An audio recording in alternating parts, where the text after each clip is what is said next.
Assalamu alaikum. This is me, Mashal Khan, Masters in Science, one of the part of the Imran's Virtual Academy.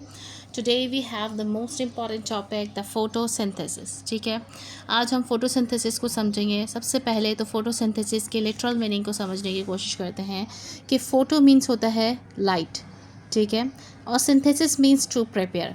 यानी कि हमारा जो खुराक तैयार करने का अमल है जो प्लांट्स का, वो किसकी मौजूदगी में हो रहा है? लाइट की मौजूदगी में हो रहा है. ठीक है, यहाँ तक बात क्लियर हो जाती है कि लाइट की मौजूदगी में पौधे अपनी खुराक को तैयार कर रहे हैं. ठीक है ना. तो अब जो इसकी प्रॉपर डेफिनेशन है वो क्या है कि the process by which plants manufacture their own food in the presence of sunlight. ठीक है, यानी कि वो तरीके का जिसके अंदर प्लांट्स जो है वो मैन्युफैक्चर करते हैं अपनी खुराक, और किसकी मौजूदगी में करते हैं? सनलाइट की मौजूदगी में करते हैं. ठीक है ना. तो अब हम थोड़ा सा आगे चलने की कोशिश करते हैं. फ़िलहाल तो ये आप इसको डायग्राम को देखें कि सनलाइट जो है वो लीफ के अपर पार्ट पे पड़ रही है. ठीक है, उसके बाद जो है हमने ये लीफ का डाइसेक्शन करके दिखाया है जिसके अंदर कार्बन डाइऑक्साइड हवा के ज़रिए, हवा से जो है वो लीफ जो है हमारे ले रहे हैं, और वाटर जो है वो सॉइल से ले रहे हैं. और ये जो बीच का पार्ट है ये लैमिना है, क्योंकि जो इसकी वेन होती है लीफ की, सेंट्रल वेन जो होती है उसको हम लैमिना कहते हैं. ठीक है ना. तो थोड़ा सा इसको देखें. उसके बाद क्या है कि ये अपर एपिडर्मिस है ये, और सनलाइट जो है एंटर हो रही है वो बीच वाले सेल्स के अंदर, और ये पैलिसेड सेल्स हैं. ये जाइलम है, ये फ्लोइम है. जाइलम और फ्लोइम के बारे में भी आपको पता है कि जाइलम जो है वो उसके जाइलम और फ्लोइम्स टिश्यूज़ हैं जो कि खुराक और पानी को जो है वो प्रोवाइड करते हैं लीफ के डिफरेंट पार्ट्स तक. ठीक है, कार्बन डाइऑक्साइड जो है वो डिफ्यूजन के ज़रिए अंदर जा रही है. ये जनरल ओवरव्यू है. ठीक है ना. और ये तमाम अमल जो फोटोसिंथेसिस का अमल है वो किधर होता है? हमारे क्लोरोप्लास्ट के अंदर होता है. लीफ के प्लांट के क्लोरोप्लास्ट के अंदर होता है. ठीक है.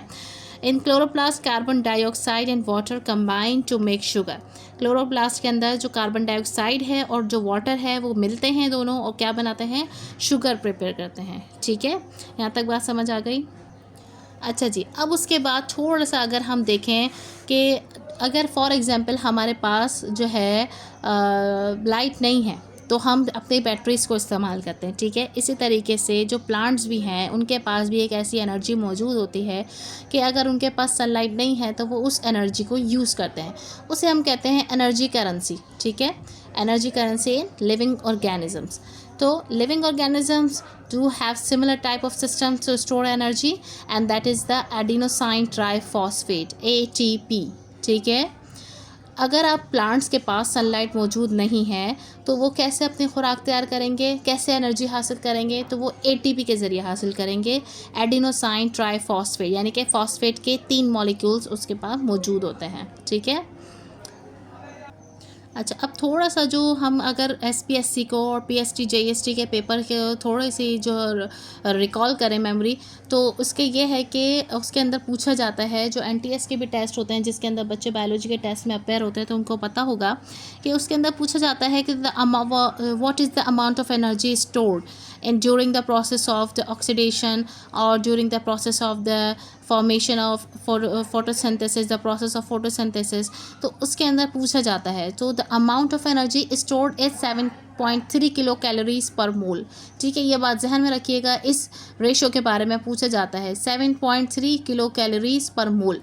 अब किसकी बात हो रही है? ये देखें, जब हमारे ATP बनती है प्लांट्स के अंदर, जो ये प्रोडक्ट बनती है तो उसके अंदर ये एनर्जी इनटेक करती है. ठीक है, यानी कि फॉर्मेशन ऑफ ATP जो है वो एंडरगोनिक रिएक्शन है. ये भी पूछा जाता है. ये मैंने इसलिए यहाँ पे पॉइंट आउट कर दिया है कि फॉर्मेशन ऑफ ATP जो है वो एंडरगोनिक रिएक्शन है, यानी कि एनर्जी इनटेक है. ठीक है, और break down of ATP is exergonic reaction है, यानी कि एनर्जी इसके अंदर लिबरेट हो रही है, निकल रही है.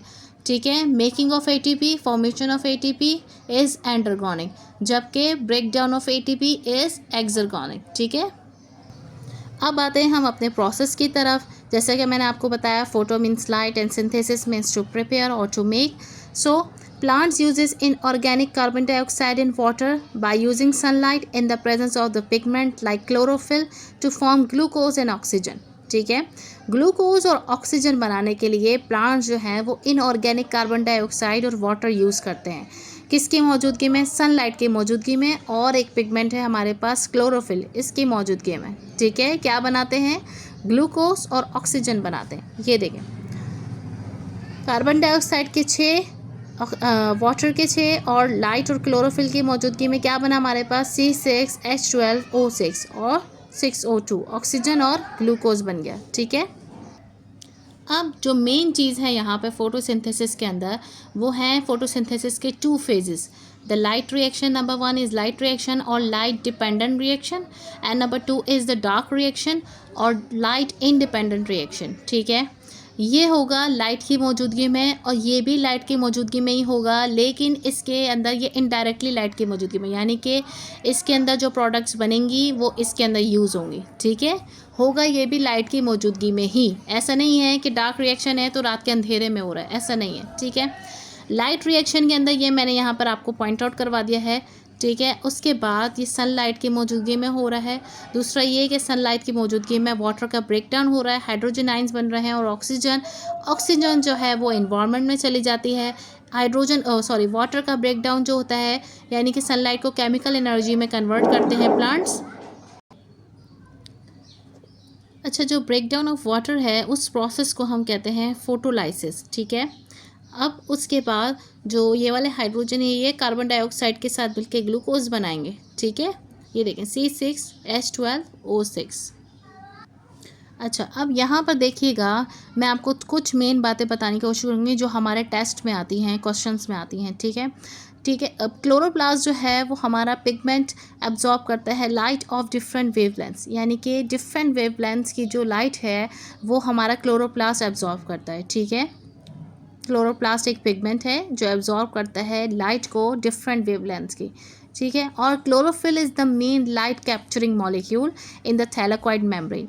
ठीक है, थैलाकॉइड मेम्ब्रेन, ये थैलाकॉइड्स हैं, ये आपको कॉइन शेप के नज़र आ रहे हैं, ये थैलाकॉइड्स हैं। और इस कॉइन्स के स्टेक को कहा जाता है ग्रैनम, यानी कि इसको कंबाइनली क्या कहा जाएगा, इसको ग्रैनम कहा जाएगा। ये थैलाकॉइड्स हैं और थैलाकॉइड्स की ये मेम्ब्रेन है। इस मेम्ब्रेन की बात हो रही है कि लाइट कैप्चरिंग मॉलिक्यूल मौजूद होता है थैलाकॉइड मेम्ब्रेन के अंदर, जिससे हम क्लोरोफिल कहते हैं। ठीक है, अब डिफरेंट वेवलेंथ्स की जो लाइट एब्जॉर्ब करता है कि हमारा क्लोरोफिल, तो ये है कि उसके अंदर आ जाती है हमारे पास वायलेट, ब्लू और रेड लाइट। ठीक है, जबकि वो रिफ्लेक्ट करता है सिर्फ ग्रीन लाइट को। इन लाइट्स को एब्जॉर्ब करेगा वायलेट, ब्लू और रेड लाइट को, जबकि ग्रीन लाइट को रिफ्लेक्ट करेगा, तभी जो है हमें प्लांट जो है वो ग्रीन कलर के नज़र आते हैं।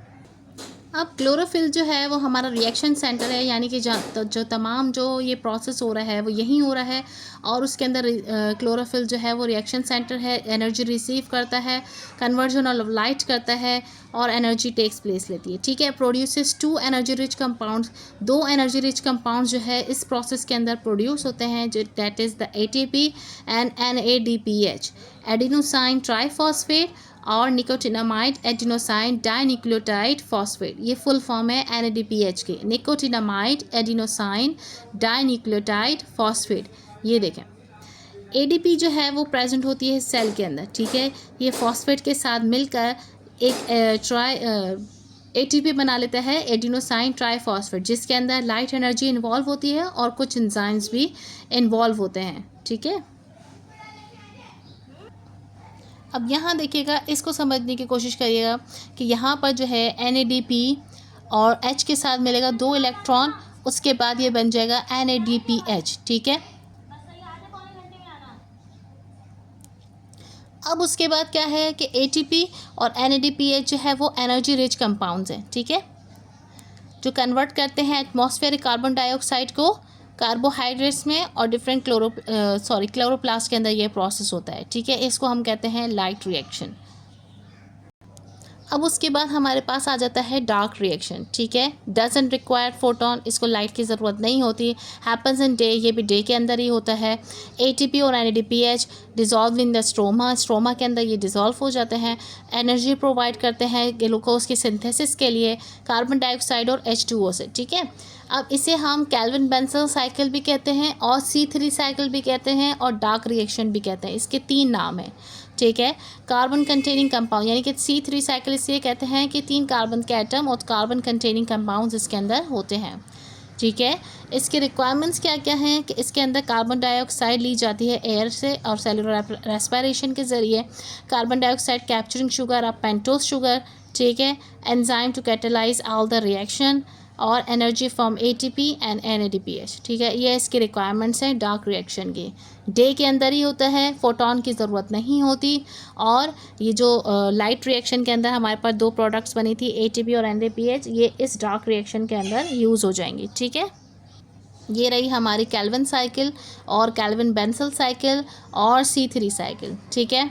सबसे पहला जो स्टेज है वो हमारे पास है कार्बन फिक्सेशन, यानी कि इसके अंदर होती है कार्बन की fixation. Carbon dioxide binds to UBP sugar, यानी कि ये इसे हम कहते हैं, ये रहा रूबिस्को एंजाइम की मदद से यहाँ पर कार्बन फिक्सेशन होती है, ठीक है। उसके बाद जो 6 कार्बन मॉलिक्यूल्स हैं वो स्प्लिट्स हो जाते हैं 2 to 3 कार्बन मॉलिक्यूल्स के अंदर, ठीक है।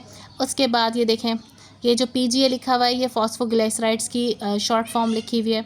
अब उसके बाद ये सेकंड नंबर पे आ जाती है रिडक्शन फेज़। रिडक्शन फेज़ के अंदर जो है वो 3GP is converted into G3P, ठीक है।